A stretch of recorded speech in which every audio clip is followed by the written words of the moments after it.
this will cover my PhD and my postdoc and how I moved on from remote sensing techniques not only in semi-natural areas to farming systems and how to implement it nowadays into the needs of farming and crop growth.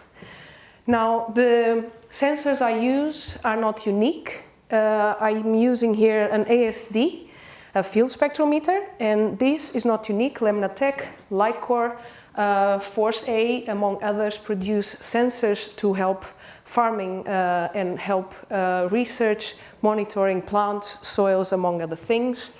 For plants, they base their theories on patterns like this one, where we can find information for photosynthesis, nutrient quality, water needs of plants. And they cover a little bit of these areas.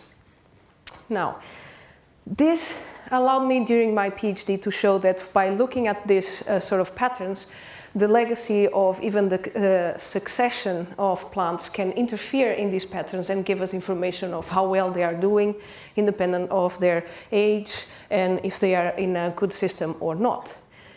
While I was doing that, Gera actually approached me and said, "Do you want to measure my plants?" And she was working on an experiment where she was using diversity of soil microbes and testing how plants grew in these communities. And we found this interesting link, which brought me to a lot of questions at NIOO of, can we actually use these techniques and these patterns, monitoring patterns, to look at soil properties, soil degradation via the plant communication in these sort of patterns.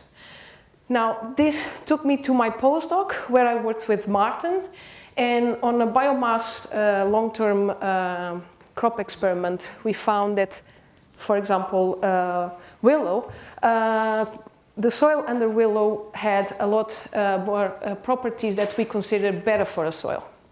So we took this opportunity to look at this variability and take it to a greenhouse, grow another crop on it, and test if this legacy and this history and this quality of the soils could actually be seen and monitored.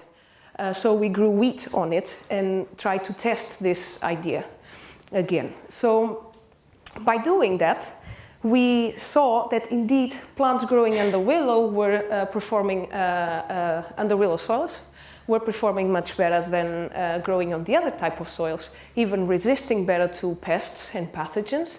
And you will believe me that Spectral data was monitoring it as well.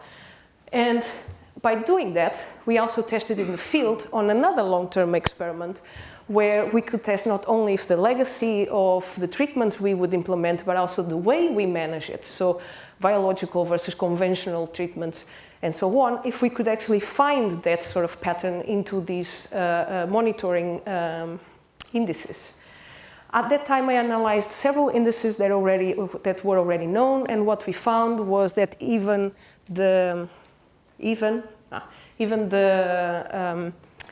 at this point, the spectral indices were sensitive to what we chose to do to the plants, and that was dependent on the legacy of it. Why were we focused on that? Well, monitoring tools tend to be non-destructive, so monitoring it brings the potential to keep an eye on everything.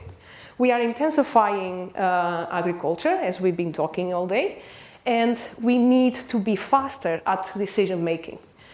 Soil health, irrigation needs to be decided immediately. Nutrients can be decided immediately or not, depending on what we are doing, and is definitely area dependent and where we do it.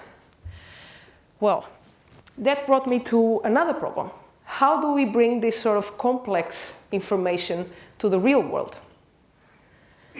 But at the same time, I was approached by a new group in Coimbra, Portugal, and they were looking at these sort of techniques to monitor invasive species.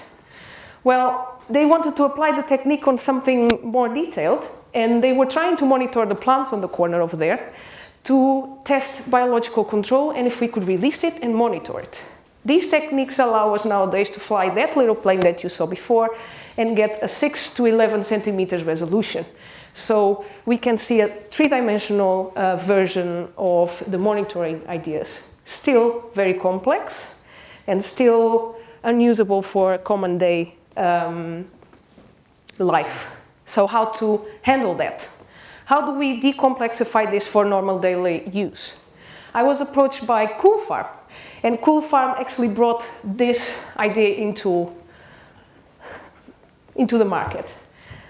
We started thinking about this and how to implement all these monitoring ideas, this looking at the plant's performance and bring it into the new age.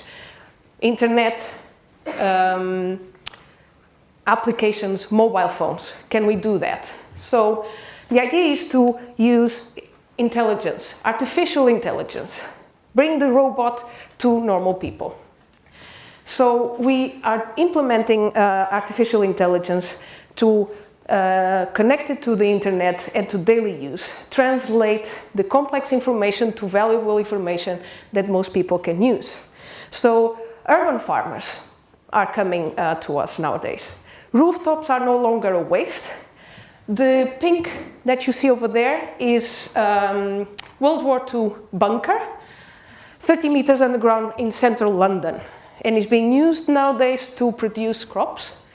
And implementing these sort of ideas are bringing us to a new approach, using artificial intelligence combined with what we translate from ecology and bring smart cities and efficient ways to produce crops, even if you don't understand the valuable information that we are bringing from ecology. That's COOLFARM.